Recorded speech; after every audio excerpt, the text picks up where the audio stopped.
If there's one thing I teach, and I want to remind you of it, it's really simple. Getting things is not going to make you happy.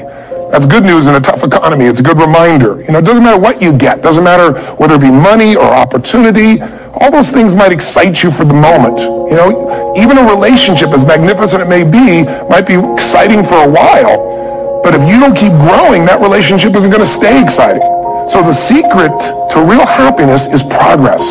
Progress equals happiness. And if we can make progress on a regular basis, we feel alive. And that's why at the beginning of the year, we get this thing like, okay, I can have this fresh start. I can really do what my soul desires. I could expand. I could grow. I could improve. I could change. Or maybe better than change, I could progress.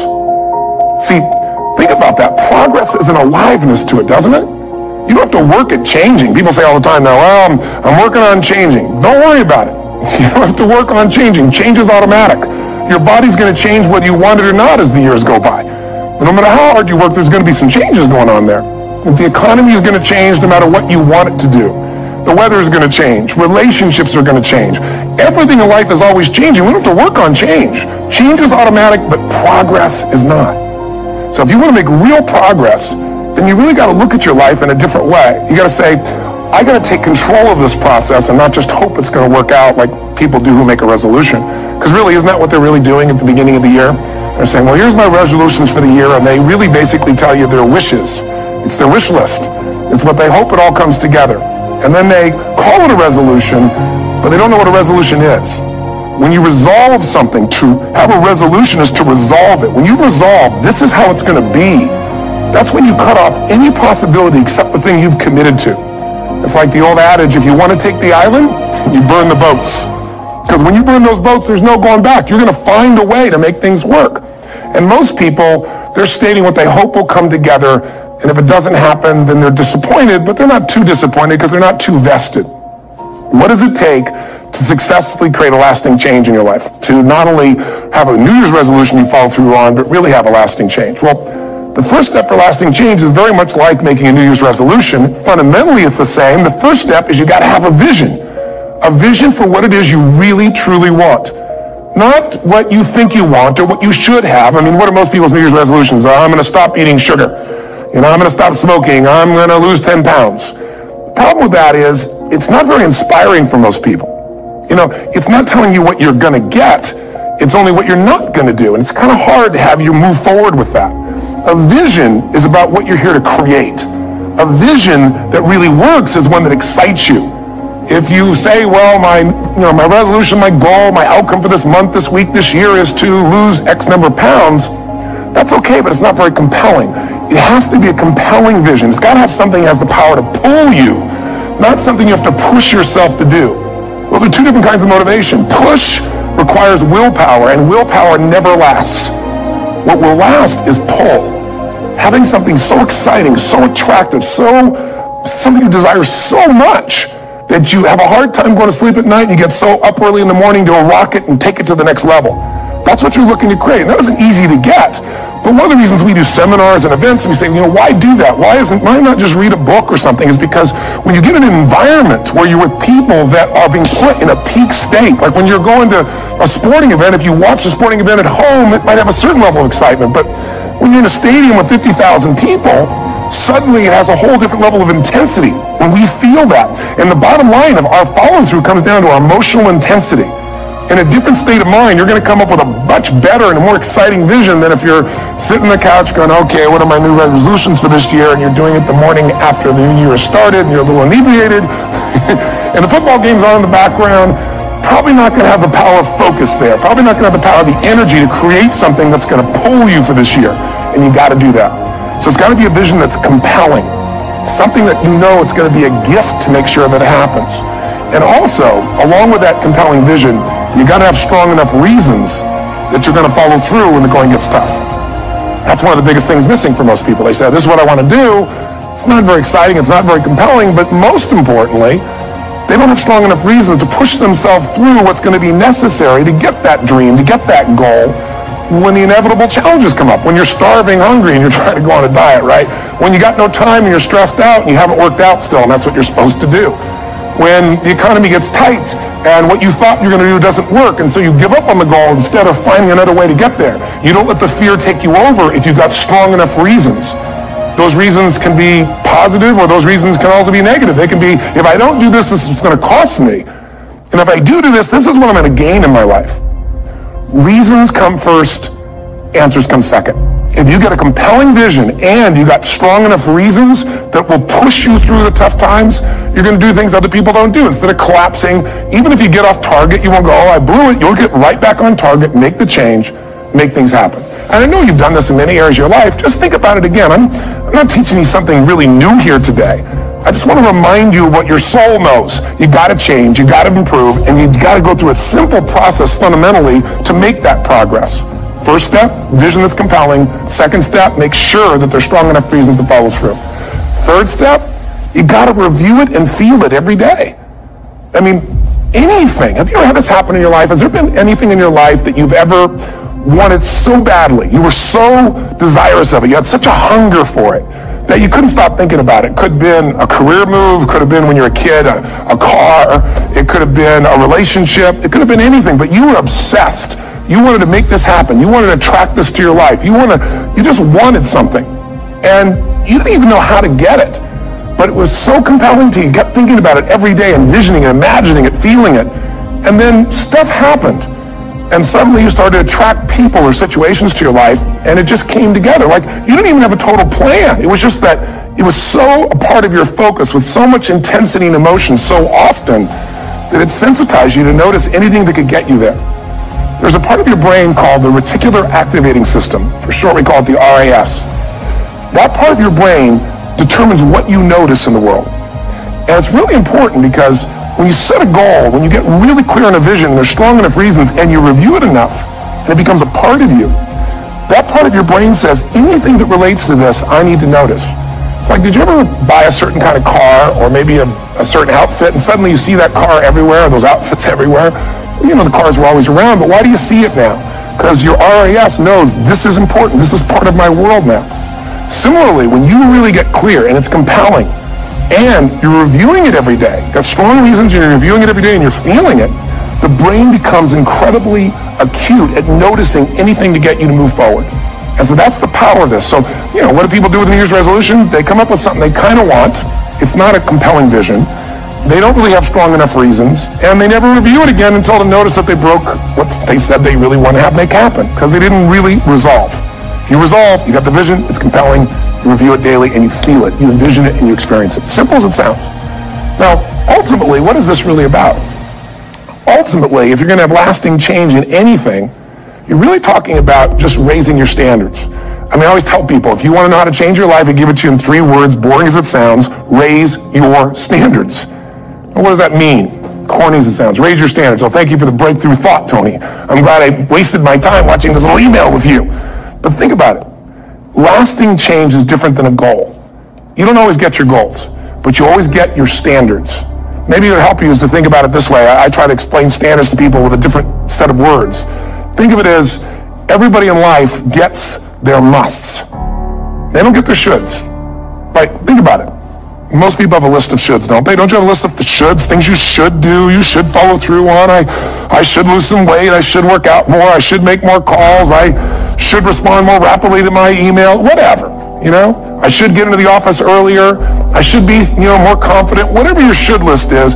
People love to have their should list be met, but it's kind of like New Year's resolutions. If it does, it's really exciting, but if it doesn't, which is most of the time, it's a little disappointing, but you kind of know it's not going to happen. But when you decide something is a must for you, an absolute must, when you cut off any possible, you say, I'm going to find the way, I'm going to make the way. Human beings, when they resolve things, when they make a real resolution inside themselves, which is they raise the standard, they make it a must, they find the way. Think about it in your own life. Haven't you had some area of your life where you raise your standard and your life has never been the same? Maybe at one time in your life you smoked cigarettes, or you did something and you did it for years and you kept trying to change it, and kept telling yourself, I should. And then one day something happened. Something just clicked you over. Something took you over that kind of tipping point. And inside yourself you said, no more. It was a very, very different experience, wasn't it? Something inside of you shifted. And what was a should became a must, and you've never gone back. Is there an area like that in your life you can think of? Again, did you ever smoke cigarettes? Did you ever eat a certain way, drink a certain form of alcohol, and then finally say no more, and you just don't go back? And notice this, it doesn't really take any willpower anymore. Because somewhere when we make this click, when we make something a must, we attach ourselves to it.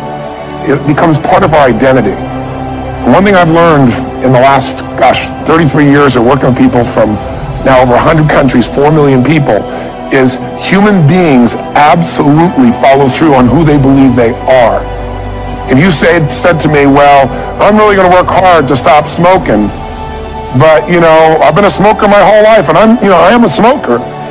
I know your days are numbered. You're going to be back smoking cigarettes again, because we all act consistent with who we believe we are.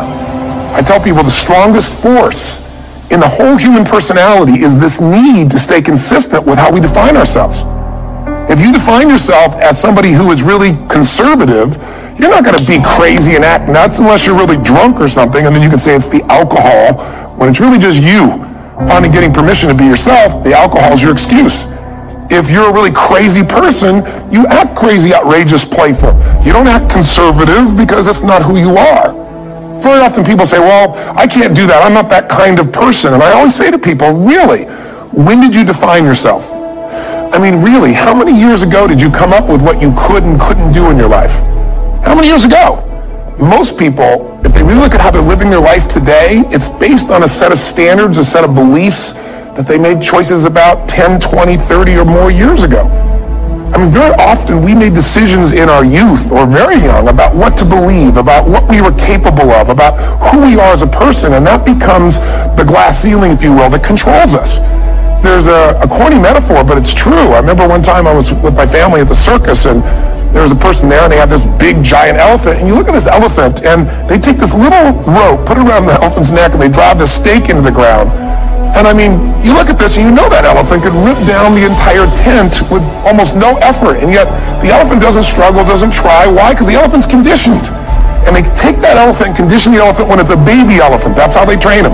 When it's a little baby elephant and it doesn't have the power yet, they put a big rope around it and they drive this huge stake in the ground, and the elephant fights and fights and fights. And one day, finally, that elephant decides, I'm not capable of pulling this out. And once that becomes the definition of an identity of anyone, an elephant in this case, they don't even try anymore. It's just who I am, that's how it is, that's just the way it is in my life.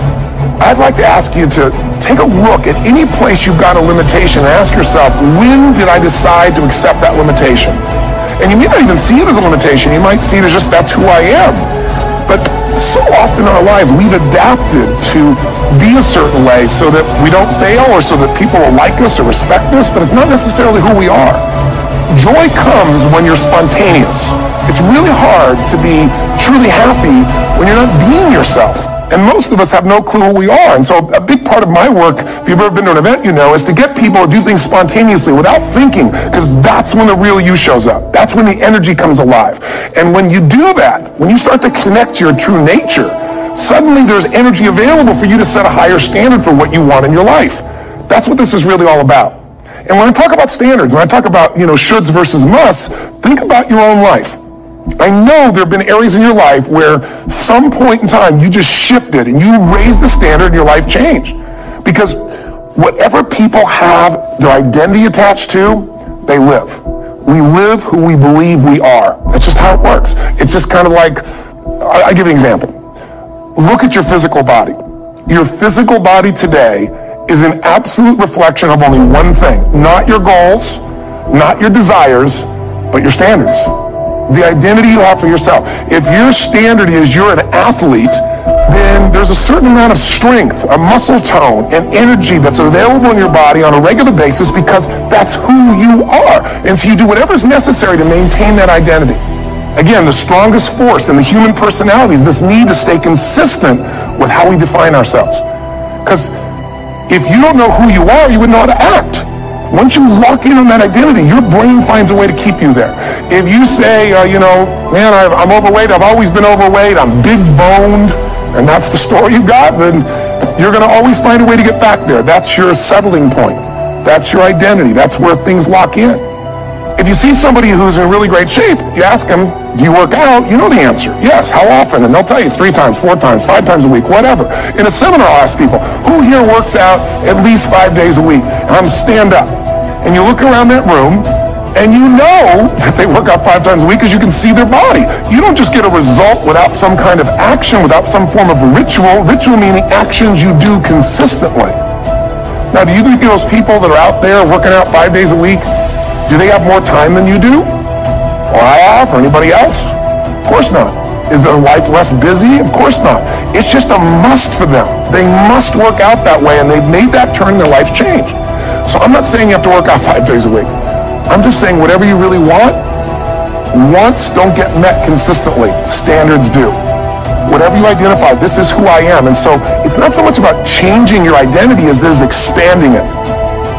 Deciding that, instead of your goal is to lose 10 pounds, which is not compelling, what if your vision was to get back to my fighting weight?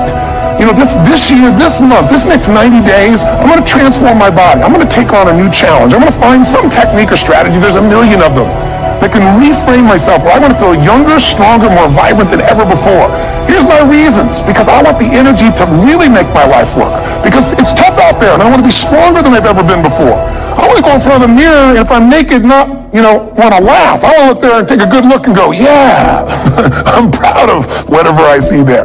Whatever it takes, something's going to make you laugh, smile, something's going to tease yourself, but something's going to move you to another level. If you identify yourself in a new way and you own that every day, and that becomes the standard of how you live, you'll find the way to make that standard real.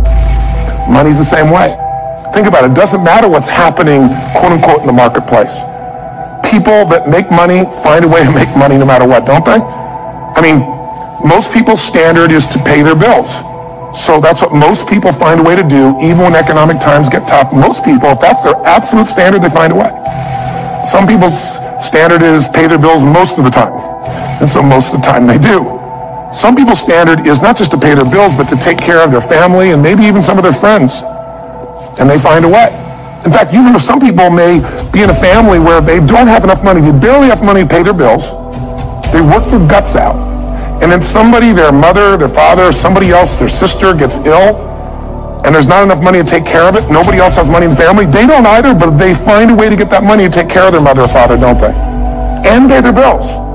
They never could do it before. Why? The situation made them raise their own standard. And not everybody does that. Somebody else in the family might have money and still not take care of their mother. It all comes down to the inner game, my friends. Changing your life is a change in the inner game. The outside world you can't control, but you have absolute control over this one if you learn the dynamics of what shapes you.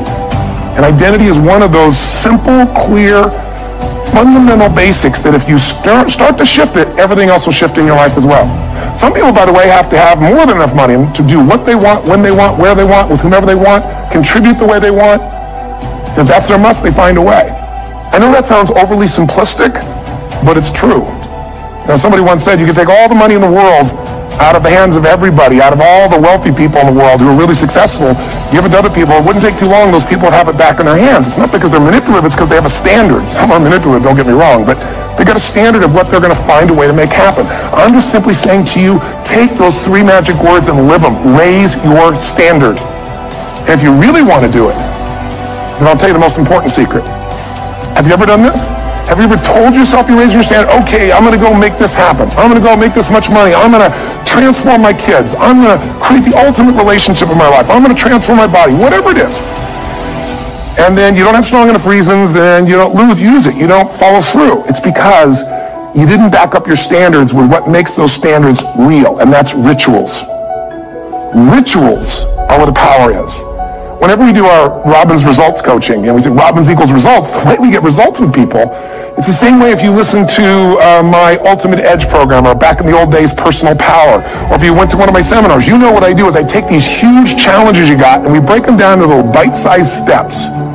Little things you do each day that after you do them, you get so much momentum that it's easy to succeed. You're not overwhelmed. You have these victory day after day after day on little things. If you went to Ultimate Edge, I'm sure you learned about the hour of power, or the 15 minutes to be able to be fulfilled, or 30 minutes to thrive, where you literally just condition your body and emotion with a couple little rituals So it doesn't matter what's going on in your world. You feel that strength, and it's not fake. It's not some pump up. It's coming from inside you, and it works. Rituals define us. See, all the results in your life are coming from your rituals. They start with a standard and then have rituals that follow it up. Like, for example, if you are where you want to be physically, you have very different rituals than if you're not where you want to be physically. If you're overweight, you and I both know you got a different ritual than if you're physically fit. Completely different. You get up in the morning, what's the first thing you do if you're fit? Your shoes are there, you roll over, doesn't matter how you feel, you put on your shoes, you lace them, you start walking, or whatever that ritual is. If you're overweight, you roll over and you have a very different ritual. You might roll over several times to turn the alarm clock off. You go in and get your mocha, smocha, whatever, special coffee. You stop by at Starbucks, whatever the case may be. You have your nice sugar muffin. It's supposed to be really nice for you. Whatever you do, it's a different ritual. If you have a great, passionate relationship, you have very different rituals in how you come home than if you have a lousy relationship. You come home and the first thing you do is you're tweeting somebody, or you're emailing, or flipping on the news, or you don't even come home. And what are the rituals? Whenever I study people that are successful, what I look for is what's the standard they hold themselves to, and then what are all those little rituals that add up? Because think about it. Success and failure are not giant events. They don't just show up. You don't just suddenly become successful or suddenly have this cataclysmic event that makes you fail. And they look that way. But failure comes from all the little things. It's failure to make the call. It's failure to check the books. It's failure to say, I'm sorry. It's failure to push yourself to do things physically that you don't want to do. And all those little failures day after day come together until one day some cataclysmic event happens and you blame that. That event happened because you missed all the little stuff. Do you agree with me? And success, by the way, is not some overnight event. It's all these little things. Success is having a vision. Success is making it compelling. Success is really seeing it and feeling it every day with strong enough reasons. Success is feeling the sense that I'm here to grow and I'm here to give something to the world more than just myself. Success is caring about other people. Success is calling and saying, I love you in the middle of the day for no damn reason. Or sending a note. That'll change your relationship. Have a ritual of something funny, playful, or a surprise you do. How many relationships are dead today because they have no surprise rituals anymore? You need to have some rituals, some cool things you do that nobody else does that gives you a better life than anybody else has. All the little stuff. That's where success comes from. In business, it comes from delivering more than anybody could imagine. All those little things add up. People go, wow, that's who I want to do business with. It's true in any area of your life. So if you look at somebody who's really successful and you think, wow, I mean, they're so amazing, they're such a genius, you got to dig underneath and you got to remember something. People are rewarded in public for what they've practiced for years in private. Myself and my business people say, how do you get up and speak? And you have no notes and you go for 3 days and nights and the room is like, everybody's wired. It's incredible. It's like a rock concert. How do you do that? How do you have that confidence? Well, and it's not confidence, it's experience now. But I did so much behind the scenes and I still do to make things right. I mean, how many people would know that since the time I was 17 years old, before I walk out on stage, still do to this day, wouldn't need to do it, but I still do it, I never walk out there without being in an absolute peak state of mind. There are days my back is hurting, my throat was hurting, or I may have had a challenge, or my father passed away, and I've still got to deliver for these people because my standard is give my all every time. Every event has to be better. Talk to anybody who's been to our events for 5, 10 years, some of our trainers, and they'll say, I don't know how he does it. He always finds a way to make it better. That's not an ego thing. That's a standard in me. I have to find the way. And my ritual, though, is I prepare, I think, I gather new information, I figure out how to put something across better. What do people need? I spend time with our customers. I see what's going on. And before I get on stage each time, I have this little ritual to put myself in a state of mind. And I did it starting like 17 years old. I started doing it. I'd say, I now command my subconscious mind. And I say this out loud several times, this little set of phrases, as an incantation to kind of condition my mind and body. And I'd say, I now command my subconscious mind to direct me in helping as many people as possible today by giving me the strength out. And look at the best in the world in anything. Tiger Woods, what's his vision? To win golf tournaments? No, to be the best that ever lived.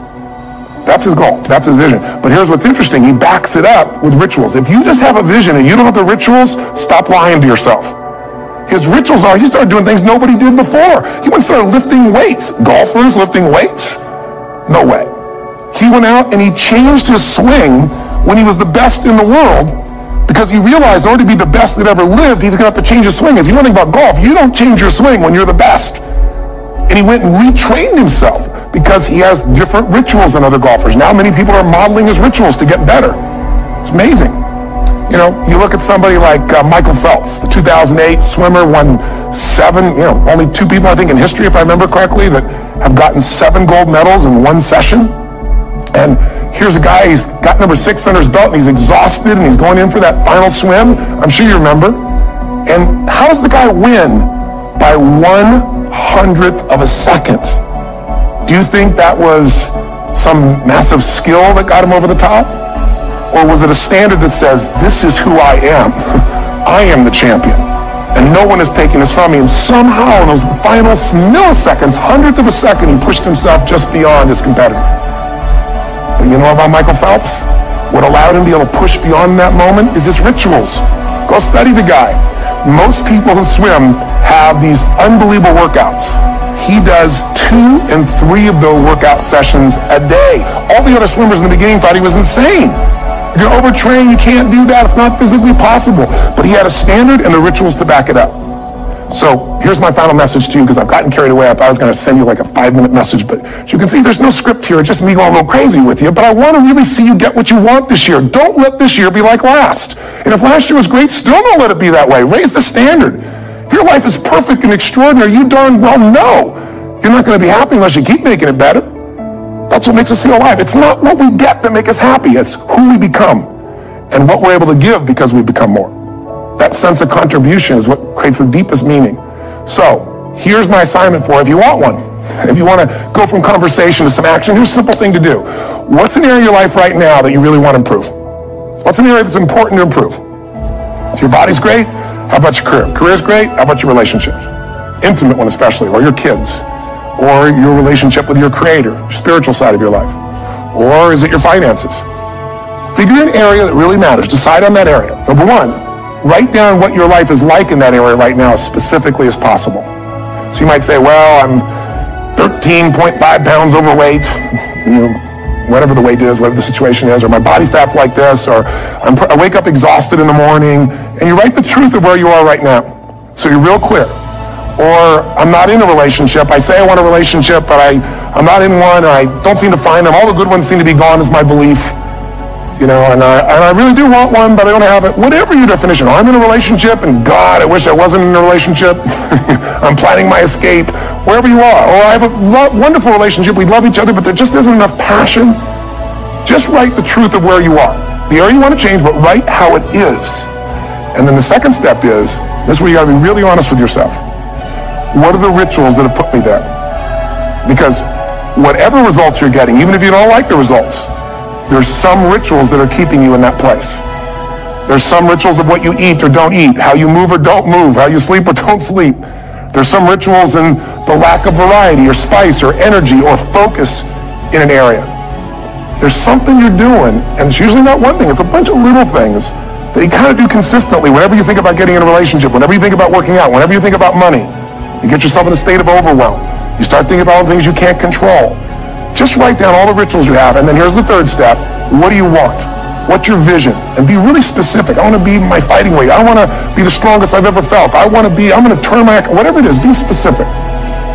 And then, last step number 4, what are the rituals that will get you there? What would you need to do differently each morning if you're going to be that kind of energy, that kind of strength? How often would you work out? What days would you work out? What time? A ritual is something you do consistently, usually at a specific time, so it becomes automatic. Let me tell you something. Willpower doesn't last, but rituals can last a lifetime. I bet you have some rituals in your life right now you've been doing for years, even though some of them don't serve you.